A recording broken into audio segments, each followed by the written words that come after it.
Assalamualaikum warahmatullahi wabarakatuh. Al-Fatihah. Bismillahirrahmanirrahim. Ar-Rahmanir-Rahim. Maliki yaumiddin. Iyyaka na'budu wa iyyaka nasta'in. Ihdinas siratal mustaqim. Shiratal ladzina an'amta 'alaihim ghairil maghdubi 'alaihim waladdallin.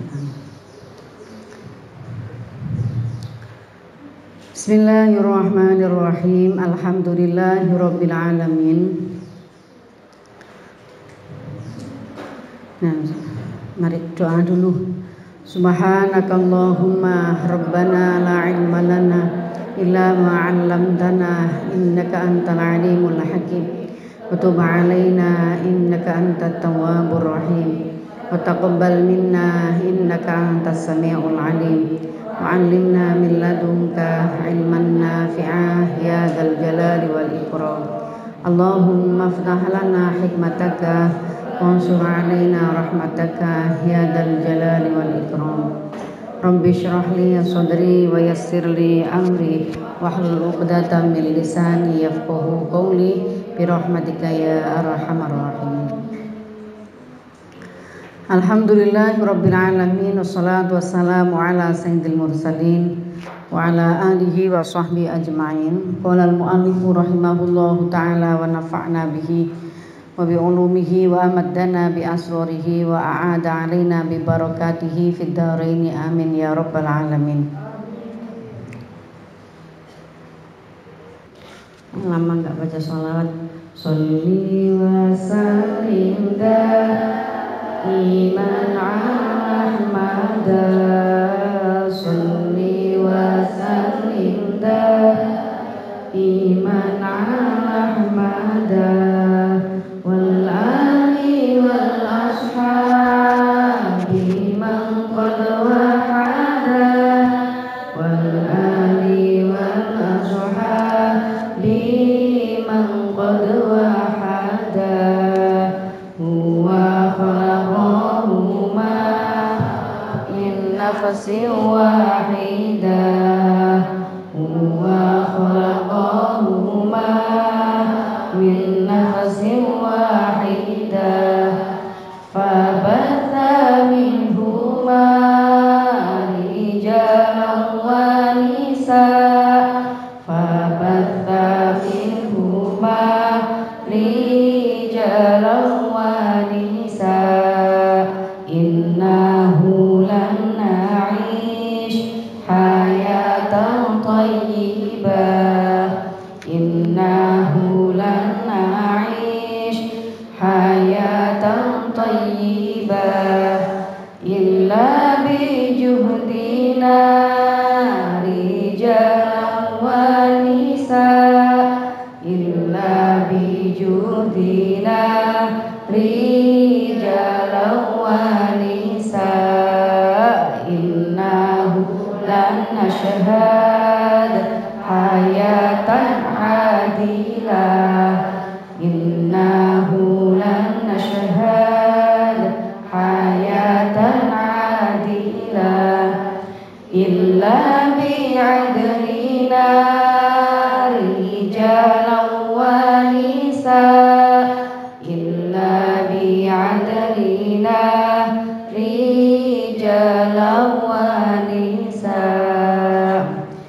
ada kehidupan yang harmonis, yang indah, yang baik tanpa kesungguhan laki-laki perempuan untuk membuat kehidupan, menciptakan kehidupan yang harmonis. Tidak ada juga kita bisa menyaksikan kehidupan yang adil tanpa keadilan laki dan perempuan. Keadilan yang diciptakan oleh laki-laki dan perempuan. Bismillahirrahmanirrahim. Musyarakatun nisa fi adai fardul jihadi. Di awal-awal masa-masa awal Islam itu kan masih banyak peperangan ya. Umat Islam masih sering diserang atau diperangi oleh kaum-kaum musyrik. Di masa-masa itu juga ada beberapa sahabat perempuan yang ikut terlibat, terjun langsung di peperangan. Itu ada. Karena di awal-awal Islam memang situasinya masih sulit, masih berat. Orang-orang musyrik itu gak terima dengan kehadiran Islam, maka mereka suka memerangi Islam, kaum muslimin. Jadi bukan Muslim, bukan Islam yang mendahului peperangan, tapi selalu didahului oleh kaum musyrik. Dilayani oleh Islam karena untuk menegakkan ajaran atau menegakkan Islam. Jadi saiki wong situasi kondusif, sudah banyak orang yang tenang beribadah, ujug-ujug ngejak perang iku lho, piye maksudnya? Pahlawan kesiangan namanya. Pahlawan kesiangan, ojak-ojak perang, situasi kondusif kok ajak-ajak perang. Beda dulu di zaman Rasulullah, diperangi terus sama kaum musyrik. Mereka berusaha agar Islam itu tidak tumbuh, tidak tersiarkan. Terus perang, ngejak perang, merangi terus, beda. Situasinya beda. Sekarang sudah tenang situasinya. Kok isi ngejak perang itu pahlawan kesiangan. Nah, perempuan di masa itu juga ada yang terjun di medan peperangan. Rubai binti Muawid, yang binti Muawidin radhiyallahu an qalat matur atau ngendika sapa Rubai binti Muawid. Ini perempuan ya, Rubai binti Muawid radhiyallahu anha qalat kunna naghzu ma'a Rasulillah sallallahu alaihi wasallam nasqi al-qauma wa nakhdumuhum wa naruddu al-qatla wal jarha ilal Madinah.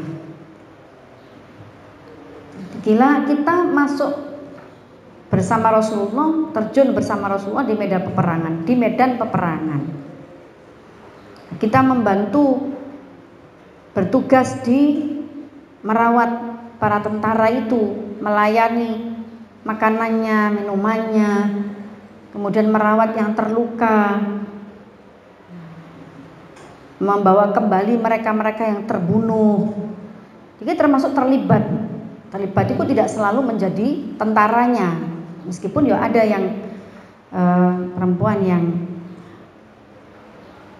pernah ada satu perempuan yang sahabat perempuan yang menerobos barisan tentara lawan adu karena mendengar Rasulullah itu terbunuh di medan peperangan. Lalu berita itu, istilahnya ada berita hoax, Rasulullah itu terbunuh di medan peperangan. Ada perempuan, ada satu sahabat lari menerobos ke tengah-tengah musuh mencari Rasulullah, dan dia lalu melindungi Rasulullah dari senjata-senjatanya musuh, dan tubuhnya itu banyak terluka, anak panah, pedang, ya karena dia melindungi Rasulullah.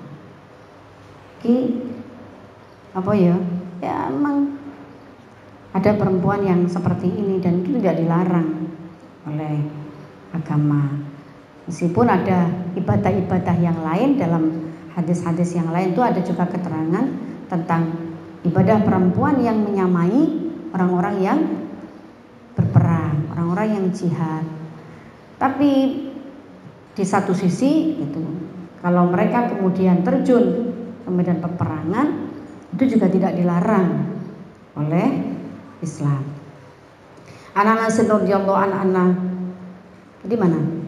Kuna ono sapa kita zu perang kita ma'a Rasulullah sallallahu alaihi wasallam. Naski ngombeni kita al-qauma ing kaum wa nakhdumulan meladeni kita hum ing kaum. Wa narudulan go balik sapa kita al-qatla ing wong kang terbunuh, ing wong kang den pateni. Wal jarha lan wong kang terluka. Go balik ilal Madinah marang Madinah. Ruang ratakeun hadis sapa Al-Bukhari Imam Bukhari. Iki padha iki palanya juga jihad, karena mereka juga berisiko terbunuh. Ya, kita beberapa waktu yang lalu itu kita mendengar ada dokter perempuan ya yang ditugaskan, dia bertugas di wilayah perang konflik Palestina Israel itu masih sangat muda, masih berusia belasan tahun, tapi sangat berani ya. Dia menawarkan diri untuk menjadi relawan dokter di wilayah konflik di jalur Gaza, di wilayah konflik Palestina. Lalu dia terbunuh, ya syahid kan, ya syahid. Jadi syahid itu tidak semata-mata syahid di medan perang, itu tidak semata-mata wilayahnya orang laki-laki gitu. Walaupun tidak menjadi tentara, tapi dia menjadi relawan dokter di situ, relawan orang-orang yang menyediakan makanan, terus merawat orang-orang yang terluka. Itu karena masih di wilayah konflik ya, di wilayah perang, itu ya mereka sangat mungkin terluka, sangat mungkin juga terbunuh. Nah, kalau sampai terbunuh ya sama ya syahid juga. Tidak, enggak jadi tentara kok, cuma jadi pelayan di gini. Mana di wilayah perang ya enggak syahid. Siapa yang bilang begitu? Terlibat di di area peperangan yang itu berisiko terbunuh. Kalau terbunuh ya syahid. Ini melayani juga orang-orang yang berperang, dan itu juga risikonya nyawa mereka. Ini Anas radhiyallahu anha Ummu Sulaim, saat temene Ummu Sulaim ku itakhadat ngalap utawa nggawa sapa Ummu Sulaim yaumah Hunain ing dalem dinane perang Hunain. Khonjaron ing belati.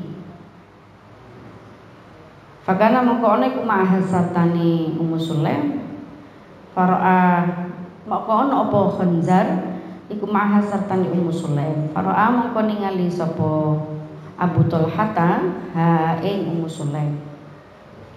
Faqala nuli matur sapa Abu Talha, ya Rasulullah, hadhihi utawi iki wadon Ummu Sulaimin rupan Ummu Sulaim, ma'aha iku sartane Ummu Sulaim, khonjarun utawi khonjar. Faqala nuli tanglet laha marang takon laha marang Ummu Sulaim sapa Rasulullah sallallahu alaihi wasallam. Qalat matur sapa Ummu Sulaim, ittaqaltu ngalap sapa ingsun hu ing khonjar.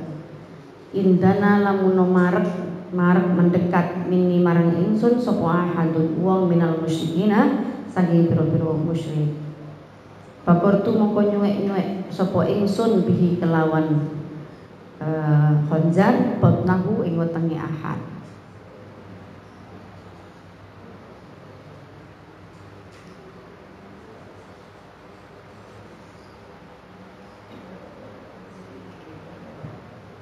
Jadi ini mengingatkan kita ya, dengan kegigihan seorang perempuan yang bernama Nusaibah itu, yang ia dijuluki Ummul Asaf, ibunya pedang, karena di tubuhnya Ummu Nusaibah ini terdapat banyak tusukan pedang. Nah, di satu peperangan dikabarkan Rasulullah SAW iku meninggal, kalah ya, umat Islam kalah di peperangan itu, dikabarkan seperti itu. Lalu sahabat Nusaibah ini perempuan langsung saja lari ke medan perang mencari, jadi membelah barisan orang-orang yang sedang berperang lalu mencari Rasulullah. Lalu saat kelihatan tampak Rasulullah, ternyata Rasulullah itu belum wafat, tapi Rasulullah juga banyak terluka. Nah, Nusaibah ini juga melindungi Rasulullah dari panah, dari senjata tajam para musuh, para orang-orang musyrik. Lalu di tubuhnya juga akibatnya tubuhnya Nusaibah juga banyak kena tebasan pedang. Jadi ada juga perempuan-perempuan di masa Rasul itu yang berjiwa patriot ya. Jadi dia menjadi orang-orang yang dekat dengan Rasul dan melindungi Rasulullah. Sekarang juga kita banyak saksikan laskar-laskar atau tentara-tentara perempuan ya, yang memang dia secara fisik, mental, dan dia punya kemampuan punya ilmu tentang senjata tajam, tentang peperangan, ilmu-ilmu marinir gitu. Sekarang banyak kita saksikan juga ini di hampir semua negara-negara di dunia itu punya tentara-tentara perempuan gitu. Itu juga tidak dilarang ya, tidak dilarang. Karena memang ada beberapa perempuan yang menekuni bidang tersebut. Karena ada juga yang menekuni bidang ilmu-ilmu teknologi nuklir misalkan. Ada perempuan yang menekuni ilmu-ilmu seperti itu juga ada. Itu juga Islam tidak melarang. Terus yang penting bukan syariatnya benar, itu yang penting syariatnya dilakukan. Karena seperti itu pula yang pernah terjadi di masa Kanjeng Nabi Shallallahu Alaihi Wasallam.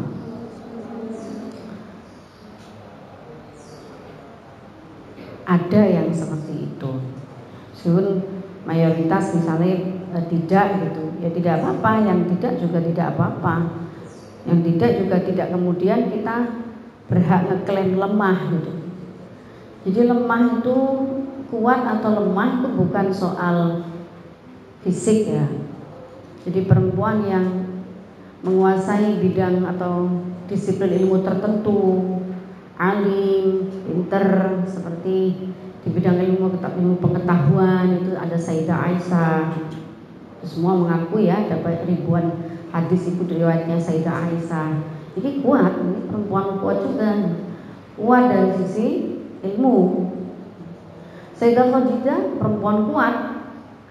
Kalau dibilang iman semua kuat imannya semua, karena ini perempuan-perempuan yang pertama kali masuk Islam. Awal-awal perempuan yang masuk Islam ya seperti Sayyidah Khadijah ini dari golongan wanita yang pertama kali masuk Islam, itu Sayyidah Khadijah. Kuat juga Sayyidah Khadijah. Tidak selalu kuat itu berkonotasi otot ya, fisik. Sayyidah Khadijah itu secara ekonomi sangat kuat. Perempuan paling kaya di zaman itu, saudagar perempuan yang paling sukses di zaman Rasulullah Shallallahu Alaihi Wasallam. Kuat ekonominya dan tidak dilarang dalam Islam. Jadi dia kemudian ada di profesi apa, menekuni bidang apa, lalu dia ahli di bidang itu, kuat di bidang itu bagus, tidak apa-apa. Selama tidak bertentangan dengan syariat ya, itu bagus. Apa yang pekerjaan yang dia lakukan itu selama tidak menentang syariat tidak ada masalah. Jadi ada banyak perempuan-perempuan kuat gitu ya di sekitar Rasulullah, dan hari ini juga banyak kita saksikan ada banyak perempuan-perempuan hebat di sekitar kita, di lingkungan kita, di negara kita, atau bahkan bisa kita saksikan di seluruh belahan dunia. Itu mereka mendapatkan tempat juga yang lebih baik, derajat yang lebih baik di sisi manusia yang lain gitu ya, karena kelebihan-kelebihan yang mereka miliki. Kita juga wajib memberikan apresiasi kepada beliau-beliau atau kepada perempuan-perempuan yang kuat-kuat seperti ini ya, kuat ekonominya, kuat ilmunya, kuat ya, dia alim. Itu tidak kemudian memandang laki-laki atau perempuan, siapapun berhak menekuni bidangnya masing-masing dan menjadi ahli di bidangnya masing-masing. An Umar bin Khattab radhiyallahu an karena yatahaddatsu, bahkan sekarang banyak kita saksikan ya, kepala-kepala sekolah itu banyak perempuannya sekarang itu banyak kepala sekolah itu perempuan sekarang itu di Indonesia bahkan. Memang dia punya kekuatan kelembutan, perempuan itu punya kekuatan kelembutan, lemah lembut, punya kekuatan kasih sayang ya. Jadi kalau disebut sebagai makhluk penuh emosi gitu. Asal bisa mengelola emosi dengan baik, itu akan menjadi energi yang positif. Nah, misal emosi kasih sayang, punya kelebihan emosi itu namanya. Tapi bisa mengelola emosi itu dengan baik. Makanya telaten ngeramut anak. Ya rata-rata kan begitu. Ngomong anak itu lebih telaten. Jadi megang hal-hal yang detil-detil, yang lebih rumit, butuh dikelola dengan lebih rumit, itu biasanya lebih telaten. Jadi jangan dilihat aku makhluk emosi, gampang emosian perempuan. Ini pandangan yang tendensius ya, pandangan yang tidak adil juga terhadap perempuan. Nyatanya emosi itu jika dikelola sebaik-baiknya dengan positif, dia juga mampu tampil menjadi pemimpin yang baik, pemimpin yang bagus. Dan itu kita saksikan banyak lembaga-lembaga besar itu pemimpinnya perempuan, lembaga pendidikan khususnya, karena sudah terbiasa memimpin anak-anaknya, membina anak-anaknya di rumah, mengelola, memanage kehidupan di dalam rumah dengan baik, sehingga kemudian saat bekerja atau beribadah, anfak di luar rumah itu bisa juga mengelola dengan memanage dengan baik. Nah, ini bukti bahwa emosi-emosi itu bisa di-manage dengan baik sehingga menjadi energi yang positif bagi perempuan untuk sama-sama maju. An Umar bin Khattab radhiyallahu anhu kana yatahaddatsu an Ummi Ammarah Nusaybata binti Ka'bin. Cerita-cerita sapa Umar an Ummi Ammarah Nusaybata binti Ka'bin. Nusaybah bin Ka'b. Sami itu birang sapa ingsun Rasulullah sallallahu alaihi wasallam. Iku yaqulu ngendika sapa Nabi yauma Uhudin dalam perang Uhud.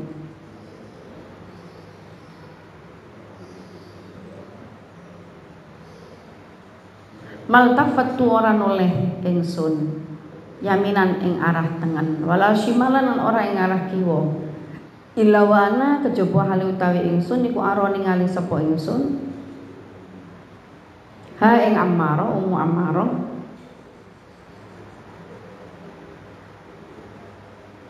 kutakotala perang sapa Ummu Ammarah duni krono arahe nglindungi ingsun.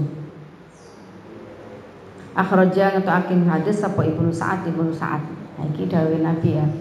Nusaibah yang ikut berperang untuk melindungi saya. Itu di peristiwa perang Uhud.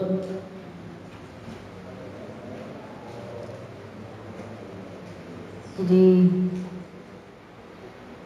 kita itu tidak pernah tahu di bumi mana Allah mentakdir kita itu berada, di bumi mana Allah mentakdir kemudian kita itu berperan memberikan manfaat kepada umatnya.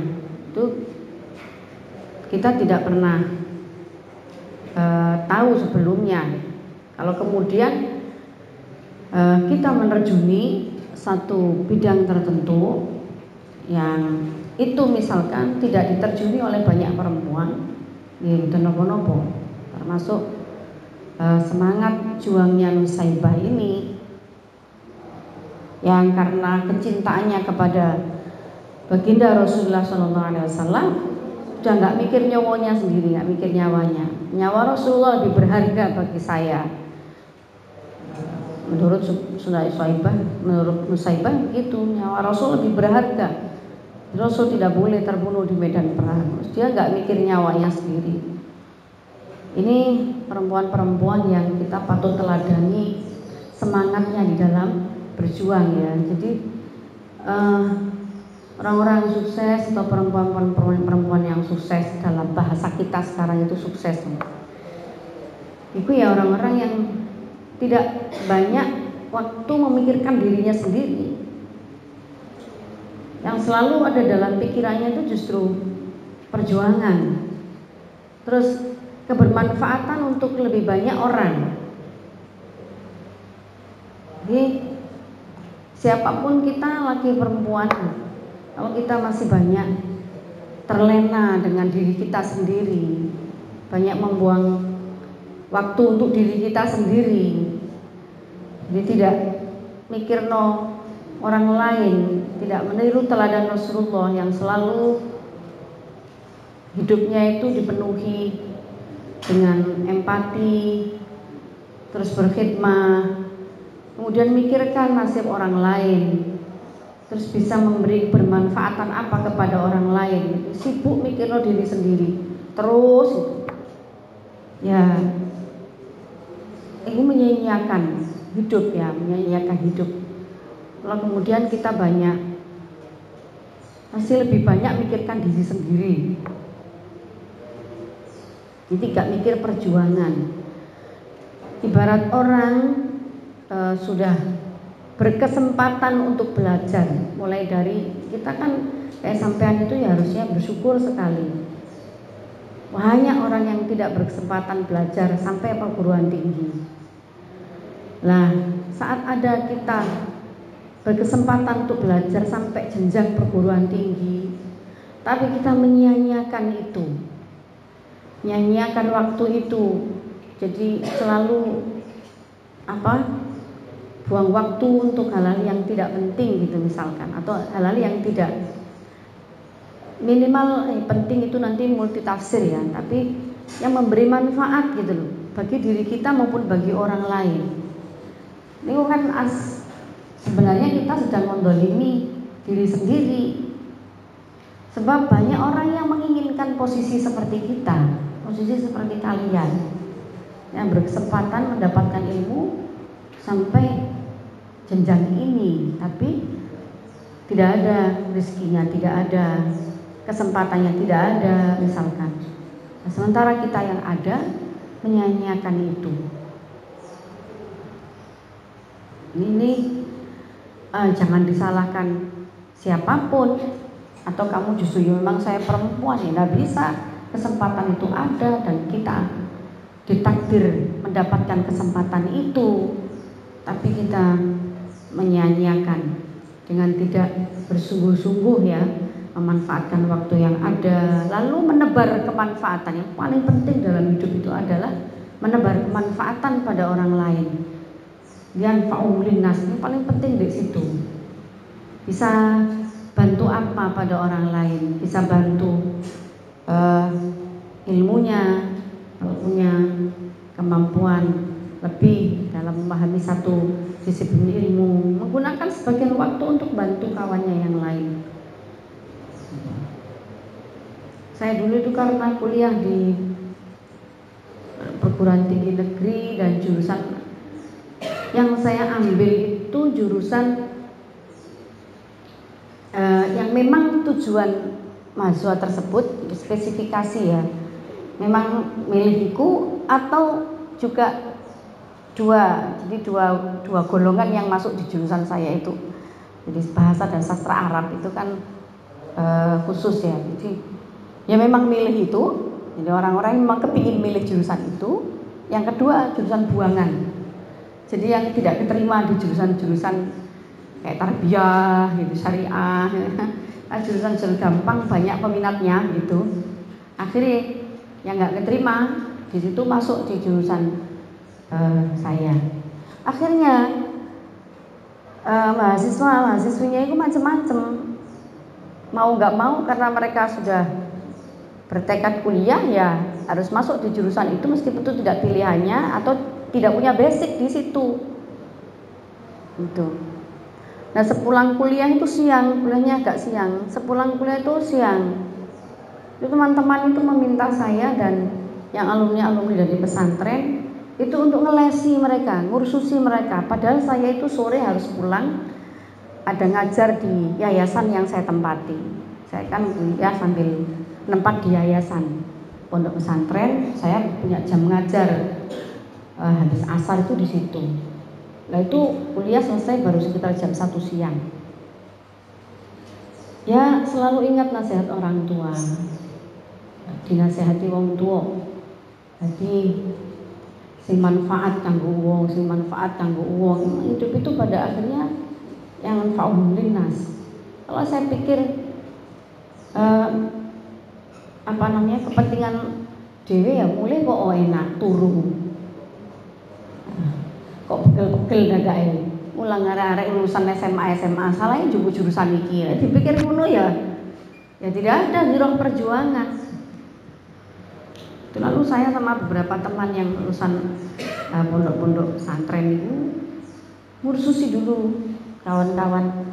Berarti gak pulang ke asrama atau ke pondok, tapi beberapa jam gitu ngelesi dulu. Teman-teman sekelas dilesi, aku dilesi sorof, belajar bersama-sama gitu.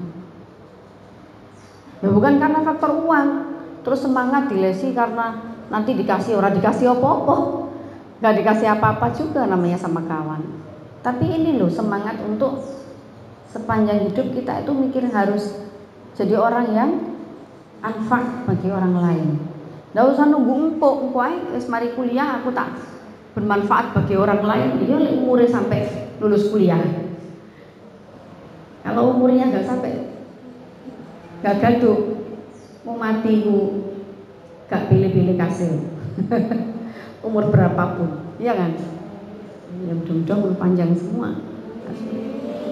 Amin buanter tapi yo nyanyiakan waktu ya sangat eman-eman gitu. Manfaat untuk teman orang lain itu kita berusaha ke sana karena tidak ada pembedaan atau perbedaan kamu laki-laki atau perempuan, kamu lebih bermanfaat, kamu tidak bermanfaat, tidak apa-apa, betul wonten. Kesempatan yang diberi sama oleh Allah, kesempatan waktunya diberikan sama oleh Allah. Ini satu anugerah dari Allah Subhanahu wa taala. Kita bisa sampai hari ini seperti ini. Mudah-mudahan bisa memanfaatkan waktu sebaik-baiknya untuk hal-hal yang bermanfaat juga bagi orang lain. Al-Fatihah.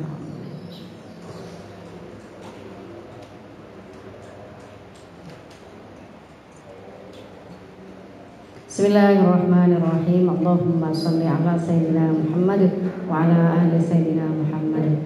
Allahumma inni astaudiuka ma 'allamtani faruddu ilayya 'inda hajati ilayhi wa la tunsi ya rabbal alamin. Allahumma inni astaudiuka ma 'allamtani faruddu ilayya 'inda hajati ilayhi wa la tunsi ya rabbal alamin. Allahumma inni astaudiuka ma 'allamtani faruddu ilayya 'inda hajati ilayhi wa la tunsi ya rabbal alamin. Assalamualaikum warahmatullahi wabarakatuh.